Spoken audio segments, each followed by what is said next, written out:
इस वीडियो में हम चर्चा करेंगे कि इंग्लैंड में ब्रिटेन में औद्योगिक क्रांति इंडस्ट्रियलाइजेशन जो बढ़ा उसका स्कोप क्या था, कौन कौन क्षेत्र में आगे बढ़ा और ये 1870 के पहले तक का ही हम चर्चा करेंगे। सबसे पहले हम देखेंगे कि आयरन एंड स्टील इंडस्ट्री जो था, आयरन इंडस्ट्री और कोल इंडस्ट्री इंग्लैंड में आगे द्रुत पैमाने पर द्रुत गति से बढ़ा। कोक के लिए पहले हम चर्चा कर चुके हैं कि आयरन को स्मेल्ट करने के लिए कोक की ज़रूरत पड़ती थी। तो कोक की ज़रूरत पड़ती थी जो कि पहले तो लकड़ी से तैयार होता था, चारकोल। लेकिन फिर उसके बाद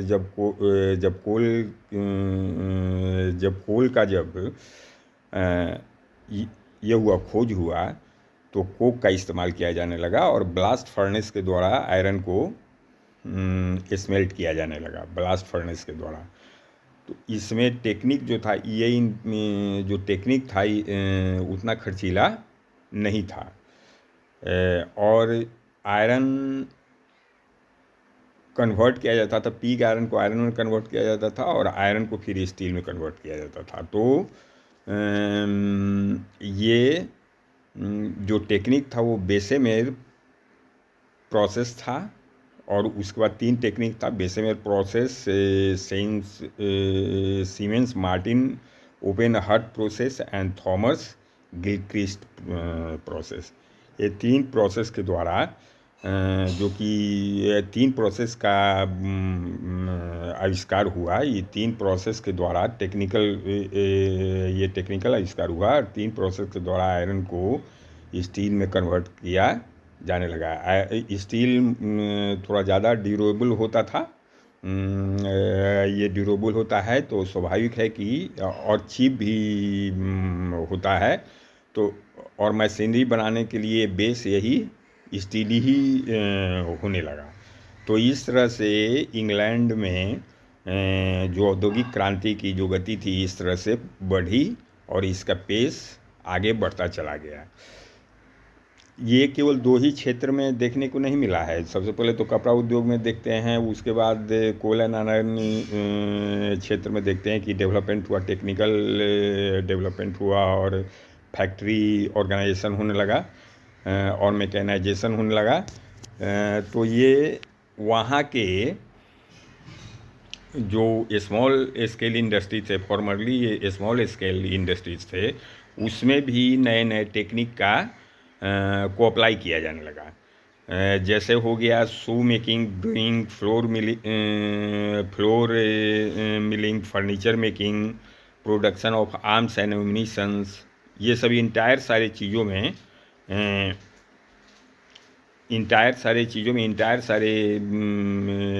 में जो है मैकेनाइजेशन एंड इंडस्ट्रियलाइजेशन को अपनाने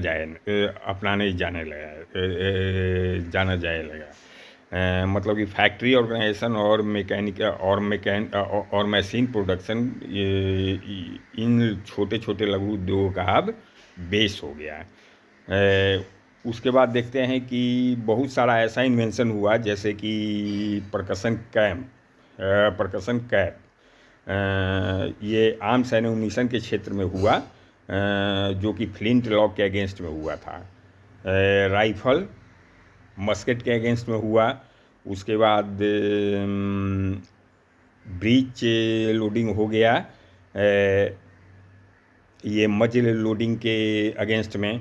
तो इस तरह से आर्म्स एंड एम्यूनिशन के क्षेत्र में भी साइंटिफिक एप्लीकेशन होने लगा, साइंटिफिक एंड टेक्नोलॉजिकल एप्लीकेशन होने लगा। और जो प्रोडक्शन हो गया वो मैकेनाइज्ड हो गया, सोफिस्टिकेटेड हो गया। एक अमेरिकन जो है रिचर्ड गाटलिंग मशीन गन को इन्वेंट किया। मशीन गन को इन्वेंट किया जो कि 350 शॉट से 1 मिनट में मार दिया करता था।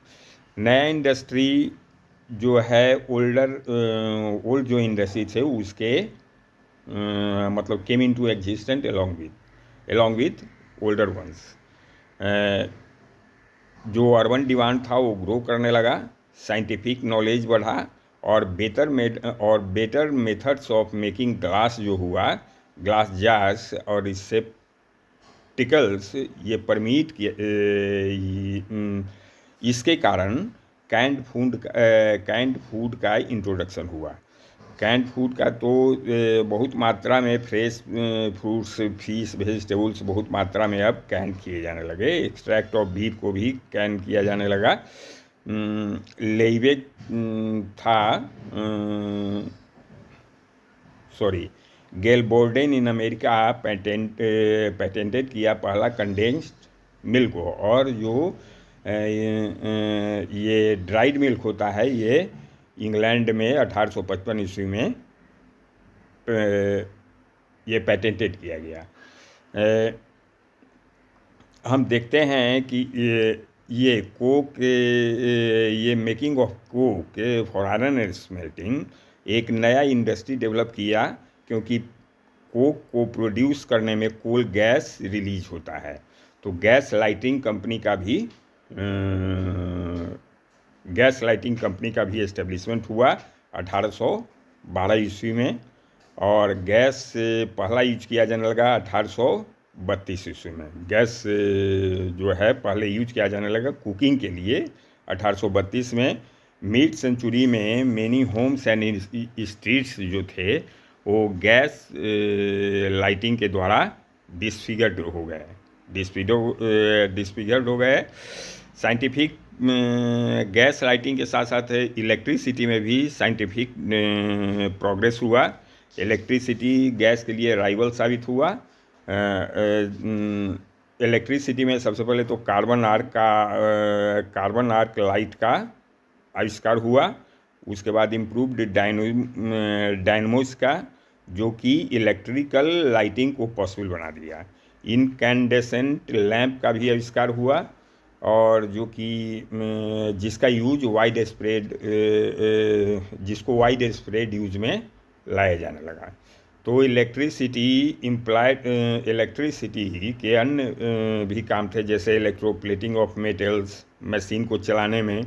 अभी उतना स्केल पे नहीं था मशीन को चलाने में, क्योंकि स्टीम पावर से ही बहुत सारे मशीन चलते थे, क्योंकि पैटर्न ऑफ इंडस्ट्रियलाइजेशन ही ऐसा था। Pattern of industrialisation basically steam based था शुरू में।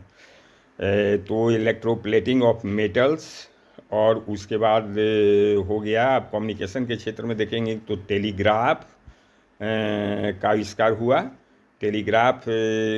हुआ। जो कि नेटवर्क ऑफ वायर्स न केवल ग्रेट ब्रिटेन पर बल्कि सेंट्रल यूरोप, यूनाइटेड स्टेट्स, ये सारे जगहों पे हो गया। उसके बाद सबमरीन केबल का भी फाउंडेशन ले किया जाने लगा। ये ब्रिटेन और अमेरिका के बीच 1866 में टेलीग्राफ और जो सबमरीन केबल था ये पॉसिबल बना दिया कि मतलब दूरस्थ आदमी भी फेस टू फेस बात करते नज़र आता था।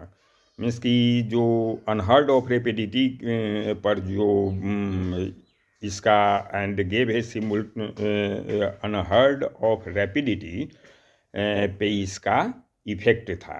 मीन्स कि कोई दूर का कोई एक देश में बैठा हुआ आदमी दूसरे देश में बैठे हुए आदमी के से तुरंत फेस टू फेस सामने बात कर सकता है। और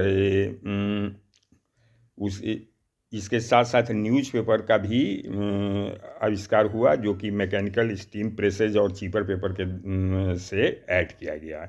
मीन्स कि मैकेनिकल स्टीम प्रेसेज और चीपर पेपर के द्वारा न्यूज़पेपर भी प्रचलन में आया, साइंटिफिकली एंड टेक्नोलॉजिकली एक नए रूप में, साइंटिफिकली और टेक्नोलॉजिकली के दृष्टिकोण से एक नए रूप में, मीन्स की सोफिस्टिकेटेड रूप में। न्यू इंडस्ट्री जो 1830 से 1870 तक था वो एक डेवलप किया, वो था फोटोग्राफी।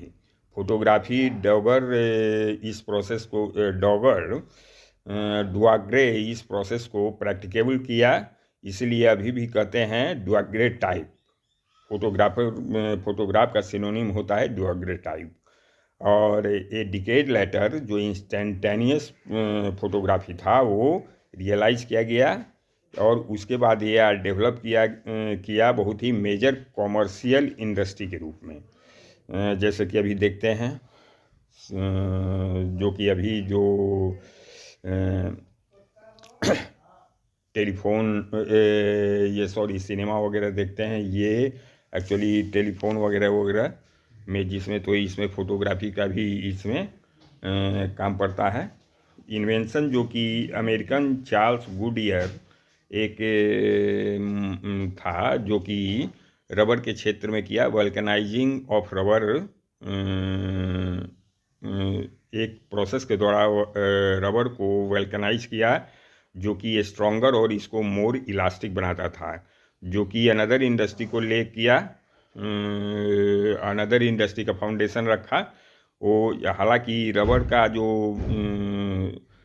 का जो ये था एज ए बेसिक इंडस्ट्री के रूप में बाद में आने वाला था, लेकिन रबर के क्षेत्र में भी रबर इंडस्ट्री भी एक तरह से एक इंडस्ट्री के रूप में उभर कर सामने आया। प्रोडक्शन ऑफ और बहुत सारे फैक्ट्री का उद्भव ये हुआ, विकास हुआ रबर आर्टिकल्स को प्रोडक्शन के लिए। रबर आर्टिकल्स के प्रोडक्शन के लिए बहुत सारे फैक्ट्री का आविष्कार हुआ, बहुत सारे फैक्ट्री को का फाउंडेशन ले किया गया। उसके बाद है पेट्रोलियम प्रोडक्ट्स। जेम्स यंग ये डिस्कवर किया कि जब पेट्रोलियम को जब ये करते हैं, जब निकालते हैं, तो डिस्कवर किया कि किस तरह से इसको नफ्था, लुब्रिकेटिंग ऑयल और पाराफिन और किरोसिन में बदल जाते में डिस्टिल कर देते हैं। मतलब क्रूड ऑयल को नफ्था, लुब्रिकेटिंग ऑयल, पाराफिन और किरोसिन में डिस्टिल कर देते हैं। ये जेम्स यंग बतलाया, उसका आविष्कार था। ग्रेजुअली जो न्यू प्रोडक्ट्स है ये अपना मार्केट फाउंड कर लिया,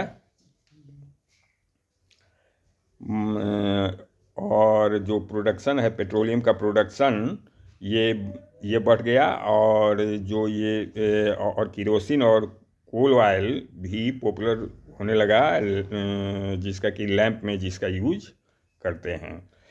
इस तरह से मैकेनाइजेशन ऑफ जो इंडस्ट्रीज हुआ ओल्ड एंड न्यू का, जो कि एक दूसरे प्रोफेशन को बढ़ावा दिया, जो कि इंजीनियर का प्रोफेशन था।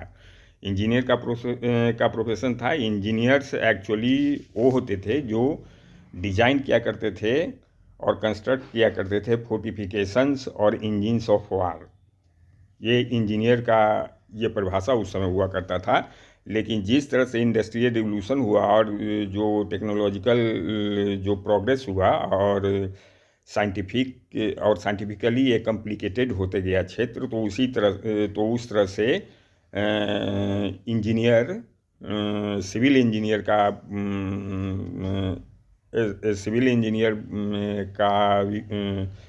का ले रखा गया। Civil engineers as a class का विकास हुआ, जैसे कि जो कि रोड को प्लान और बिल्ड करने में, डॉक को प्लान और बिल्ड करने में, कैनल को प्लान और बिल्ड करने में,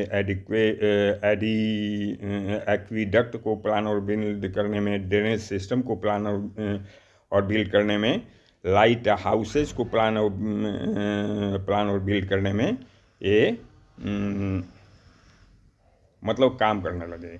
मीन्स की सिविल इंजीनियर्स का एक क्लास उभर कर सामने आया, जिसका काम था to plan and build roads, dock, canals, aqueducts, drainage system, lighthouses etc। 1828 ईस्वी में सिविल इंजीनियर्स लंदन में एक सोसाइटी फॉर्म किया। इंजीनियर्स, उसके बाद क्या हुआ कि इंजीनियर्स जो थे वो स्पेशलाइजेशन जैसे जैसे बढ़ा, तो उस तरह से इंजीनियर्स भी स्पेशलाइज होने लगे। तो कुछ डील करते थे स्टीम इंजन को, मशीन टूल को और मिल वर्क्स को, और मूविंग जो मशीनरी होता है जनरल में, उनको मैकेनिकल इंजीनियर कहा गया। जो अपने आप को टेक्निकल प्रॉब्लम्स ऑफ माइंस से डील करते थे, उनको माइंस इंजीनियर कहा गया, माइनिंग इंजीनियर कहा गया। उसके बाद केमिकल इंजीनियर हुआ, उसके बाद इलेक्ट्रिकल इंजीनियर्स हुए। तो इस तरह से देखते हैं कि बहुत सारे engineers as a class, specialised engineers as a class उत्पत्ति का उद्भव हुआ। और इंजीनियर्स एक्चुअली इंडस्ट्री और साइंस के बीच में एक लिंक हुआ करते थे, इंडस्ट्री और साइंस के बीच में। और कुछ इंजीनियर्स जो होते थे साइंटिस्ट भी होते थे और बहुत ही सिग्निफिकेंट कंट्रीब्यूशंस बहुत सारे क्षेत्र में बनाए हुए रहते थे। तो ग्रेजुअली जो हुआ, साइंस एंड इंडस्ट्री इंटरलॉक कर गया, और अभी भी पूर्ण रूपेण अभी भी ये कर ही रहा है।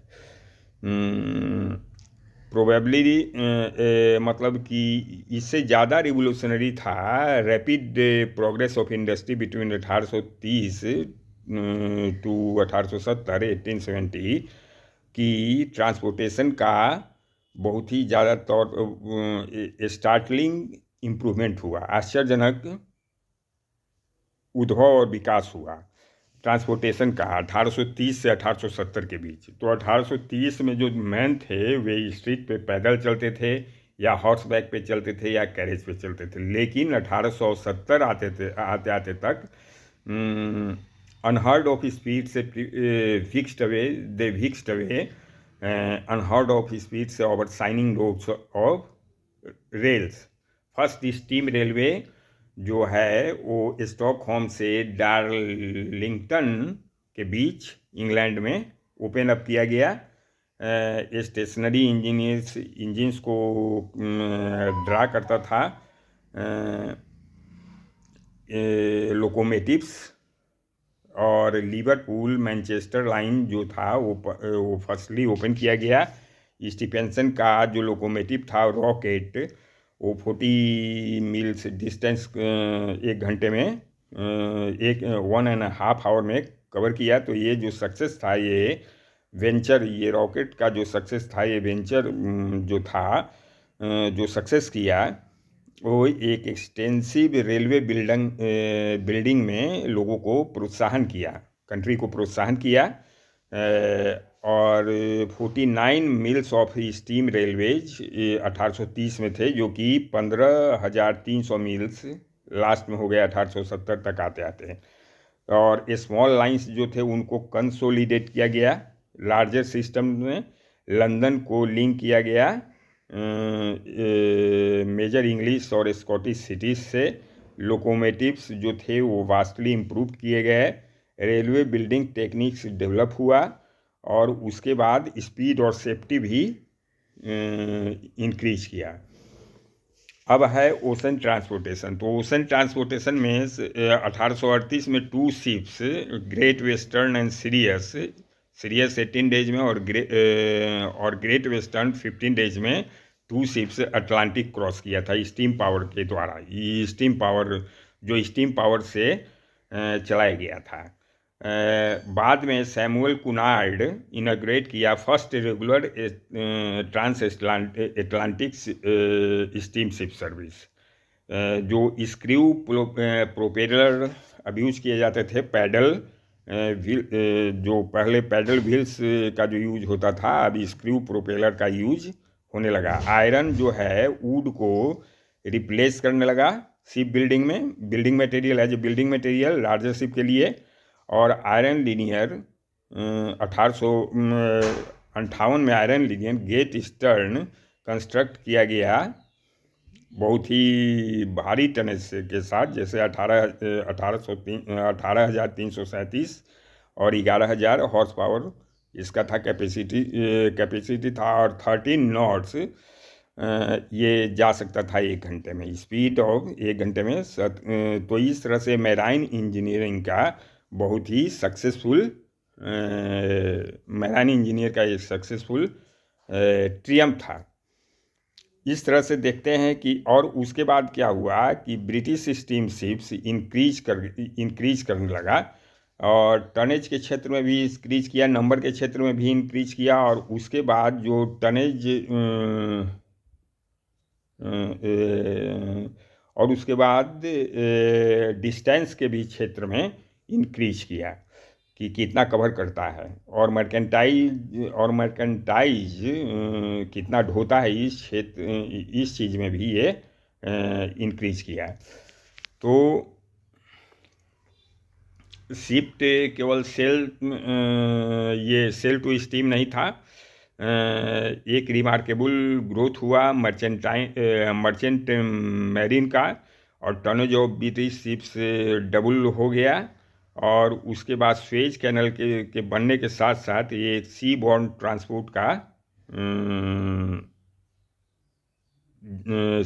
ट्रांसपोर्ट जो था वो आगे आया, मतलब उन्नति में आया, और उसके बाद जो स्विफ्ट जो डिक्रीज था कॉस्ट ऑफ शिपिंग गुड्स में बाय वाटर, वो पॉसिबल हो गया सेल ये अदर जैसे वेयर बेचने में, इवन बल्कि वंस ऑफ आयरन। मीन्स के कहने का मतलब है कि रॉ मटेरियल, आयरन, कॉटन, वूल, ये सब इंटायर जो ये सब गुड्स हुआ करते थे शिपिंग मर्चेंट शिप में, इन सारे चीज़ों में ये प्रोग्रेस किया। अब है कि impact of industry, science and cheap transportation जो हुआ, तो ये इंग्लिश एग्रीकल्चर को बढ़ावा दिया, इनक्लोजर मूवमेंट, और उसके बाद ब्रिटिश, और उसके बाद टेक्निक्स जो साइंटिफिक टेक्निक होता है वो जो ब्रिटिश फार्मिंग जो अपनाया, तो इससे large scale profit making enterprise agriculture हो गया। हाई प्राइसेज जो नेपोलियनिक ईरा में था, नेपोलियनिक ईरा में हाई प्राइसेज जो ग्रेन्स का जो हुआ, तो इससे भी एग्रीकल्चर बढ़ा इंग्लैंड का, क्योंकि चीप फूड कंटिनेंट में मंगाया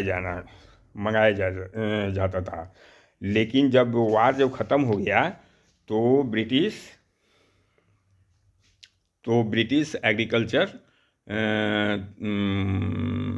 एग्रीकल्चर का जो होता है डेवलपमेंट जो होता है, ब्रिटिश एग्रीकल्चर थोड़ा सा डैम्प किया, मतलब क्राइसिस में आ गया।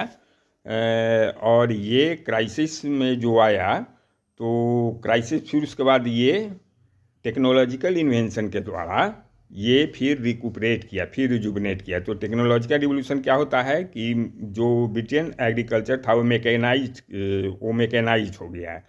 मैकेनाइज हुआ एक सेंस में तो हुआ कि मैकेनाइज एंड केमिकल हो गया। तो एक सेंस में क्रॉस स्किल रीपर जो था वो इंग्लैंड में परफेक्ट किया गया, और मैककॉर्मिक रीपर ये एग्रीकल्चर के क्षेत्र में जो कि ये इन्वेंशन था, ये क्रॉस स्किल रीपर और मैककॉर्मिक रीपर, जो कि लेबर का बचत करता था, और जितना रैपिड से ये काट छाट करता था, मीन्स कि जितना रैपिड से ये आउटपुट को संग्रहित करता था, उतना रैपिड से ओल्ड मेथड नहीं करता था। तो ये एक तरह से टेक्नोलॉजिकल एप्लीकेशन हुआ एग्रीकल्चर में। उसके बाद हुआ लिविंग वर्क्स ऑन फर्टिलाइजर, एक प्रैक्टिकल इफेक्ट रखा फर्टिलाइजर का भी, और manufacture of super phosphate of lime जो है वो इंग्लैंड में 1846 ईस्वी में शुरू हो गया। नाइट्रेट ऑफ सोडा ग्रीव किया, गुआनो पेरू से इंपोर्ट किया जाने लगा, इंक्रीजिंग। तो केमिकल और मैकेनिकल एग्रीकल्चर के द्वारा जो क्रॉस था ब्रिटिश लैंडलॉर्ड्स का वो बढ़ गया, और लेबर कॉस्ट ड्रॉप हो गया। ये 1870 तक ये वेल रहा। उसके बाद combination of disease among animals and cheap foods जो स्टीम शिप के द्वारा ओवरसीज से जो आते थे वो डिप्रेशन ले आ दिया। इस वीडियो में इतना ही। Thank you.